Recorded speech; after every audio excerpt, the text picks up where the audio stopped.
Rich Risings, you gorgeous lot. I feel like I haven't done a Sunday service in ages, but also I don't know what's going on with TikTok. Like my numbers are so pants right now, so I haven't really been inclined to post or like go live or anything. But also this pre-eclipse energy, like what's going on? It seems very intense, very confrontational, um, very like in the shadow, which also is a sign for us guys to delve into shadow work and what that looks like. I'm going to make that another video. This video though is about, I've had numerous clients recently wanting to um, practice their own psychic abilities, or they've asked what makes you psychic, these sorts of things, right? Or are you somebody that is gifted in that way? When it comes to mediumship, energy work, these sorts of things like healing and all of these things, right? Because we're all healers, psychics, energy workers, all of these sorts of things. It's just that, society just looks different now. So I've got 8 signs, some of which are also mentioned by Dolores Cannon, but so I can speak from my own experience. So I've got 8 things that can say, am I sensitive? Am I gifted in that way?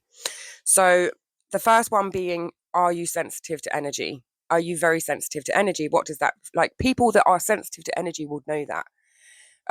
So yeah, that's the first clear sign. Are you sensitive to energy? The second clear sign would be feeling overwhelmed by this energy. And that looks like lots of different things. Like even if we're not knowing how to contain this energy, we take it all on as our own. So if we resonate with the idea of being frustrated or reactive or these sorts of things, it's not all just on the light side of like, oh yeah, all this spiritual stuff. It's energy. So that's emotion, which is emotion is contained in lots of different things. Okay. So are you overwhelmed by this energy? Even if you take it on as your own. Number 3, emotional resonance with your surroundings. So a little example would be if the energy is really tense in the room and you can feel it and you're the one that reacts to it.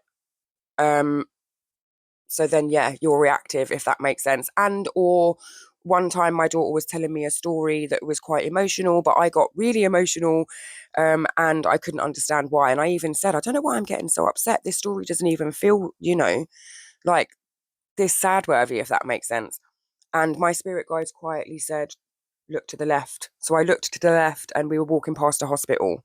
So that's also showing that your surroundings, wherever you are, can affect you. So having emotional resonance with your surroundings, that's number 3. Number 4, becoming a beacon of light for others. And that can look like lots of different things. So that could mean people oversharing their stuff, strangers coming up to you from nowhere and telling you their life story, or just getting really deep really quickly, or you now have this light body and you have all of this information and you want to be able to hand that over to others. So it comes in different forms of light, but yeah, you become a beacon of light for others. And also that comes in part and parcel of like setting boundaries and not putting yourself out too much for other people, and not being a people pleaser and all of these sorts of things, because that comes all part and parcel of it. So yeah. Number 5, awakening at early hours of the morning. So i.e. 2, 3, 4, those sorts of hours, and or insomnia. So you don't even get to sleep until those sorts of hours because there's always so much going on, or we blame it on the idea that we're just scrolling all of the time. Whatever it is that's keeping you awake is because you're supposed to be focusing your time on doing something else, i.e. praying, meditating, journaling, taking time for yourself, like doing something that is good for your soul. Okay, so if you are awake, then yeah, awake at early hours of the morning, insomnia, etc., etc. Number 6, receiving messages through dreams, or having deep, busy, vivid dreams, whether you remember them or not. Like you have some sort of memory of it in the morning, but you can't quite remember the details. And if you can remember the details, write them down. Use them as like journal. Use it as my information, knowledge, like pull your papers, bring it all together, see if that might help you along your journey a little bit. So yeah, receiving messages through dreams, having deep, busy, vivid dreams is another clear sign. Number 7, heightened sensitivity to moon cycles. So if you're female, then your moon cycles, your periods will likely be connected to your moon cycles. And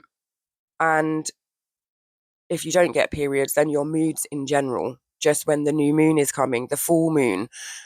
What is your energy like leading up to the full moon, leading up to these cycles? Okay. What does it look like for you? What does it feel like?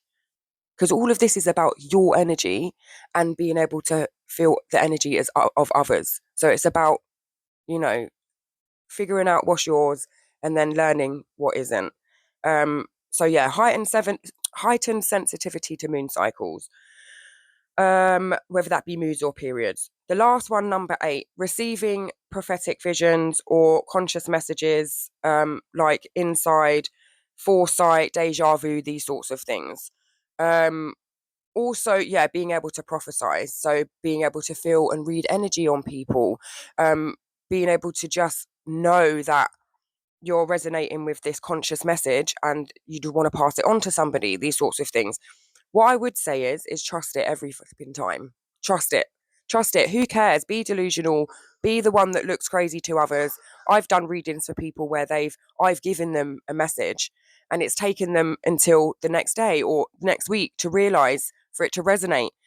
I done a reading for someone 2 years ago, and the stuff that they're doing now came up in their reading then, and they forgot about it. So it's just about what resonates with you. It's just knowing, trusting the energy, knowing it comes through, share it anyway. So yeah, receiving prophetic visions, conscious messages, foresights, deja vus, these sorts of things that happen regularly. Um, I'd say try and concentrate or compartmentalize each thing.